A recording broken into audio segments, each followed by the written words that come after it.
বন্ধুরা, পরে কোনো সেহেতু ভালোবাসা জানিয়ে আজকে আমি একটা নতুন ব্লগে তোমাদের সামনে চলে আসলাম। কাকুকে নিয়েছি কাঁকড়াগুলো কিন্তু বেশ অনেক বড় বড় ছিল, দেখে বুঝতেই পারছো তোমরা।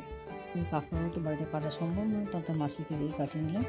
মাসিরা কাটিয়ে দিতে বলতে পাগুলোকে ছাড়িয়ে দিয়েছে, ঠ্যাংগুলো মোটামুটি আর একটু ঠুকিয়ে দিয়েছে যাতে আমি এগুলো ছাড়াতে পারি। তো দেখো বাড়িতে নিয়ে চলে এসেছি, আর কাঁকড়াগুলোকে পরিষ্কার করে কেটে ধুয়ে নেবো। তো দেখো পরিষ্কার করে কেটে ধুয়ে নিয়েছি, ছাড়িয়ে নিয়েছি সমস্ত কিছু। আর বড় বড় কাঁকড়াতে মাঝখান থেকে দু টুকরো করে নিয়েছি।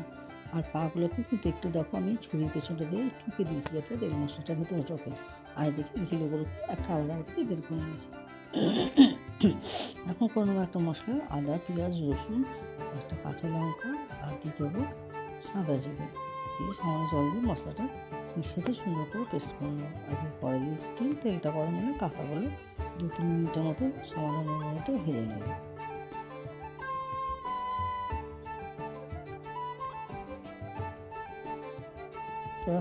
কালার চেঞ্জ হয়ে গেছে, ভাজা হয়ে গেছে। এখন কাঁকড়া ভাজাটা তুলে নেবো। তুলে নিয়ে ওই কড়াইতেই কাঁকড়া ভাজা তেলের মধ্যে একটা তেল দিয়ে ফোড়ন দিয়ে দেবো গোটা জিরে।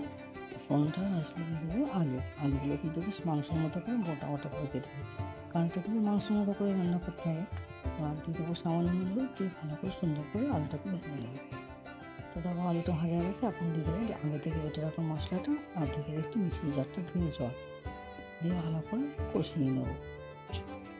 এবার একে একে গুঁড়ো মশলাগুলো দিয়ে দেবো, ধনে গুঁড়ো, তারপর নুন, হলুদ, লঙ্কার গুঁড়ো আর জিরেটা তো বেটেই দিয়েছে। এই সমস্ত কিছু মিশিয়ে নিয়ে দিয়ে দেবো সামান্য একটু মিষ্টি, একটা টমেটো, আর এবার দিয়ে দেবো ঘিউটা দিয়ে ভালো করে মশলার সাথে সমস্ত কিছু কষিয়ে নেবো। এরকম কষানো নেওয়া আছে, তেল ছেড়ে নিয়ে এসে মশলাটা এক দেবো পরিমাণ মতো ঝোলটা দিয়ে ফুটে উঠলে দিয়ে দেবো কাঁকড়া মাছগুলো দিয়ে সমস্ত কিছু মিশিয়ে নিয়ে একটা ঢাকা দিয়ে ভালো করে সেদ্ধ হতে দেবো সব কিছু।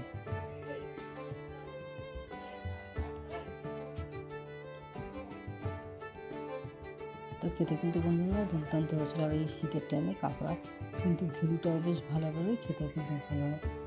সমস্ত কিছু সুন্দর সেদ্ধ হয়ে গেছে। এখন ওখান দিয়ে কটা কাঁচা লঙ্কা দিয়ে দেবো, আর ওপর দিয়ে একটু গুঁড়ো মশলা দিয়ে নামিয়ে দেবো আজকে কাঁকড়া মাছের কষা।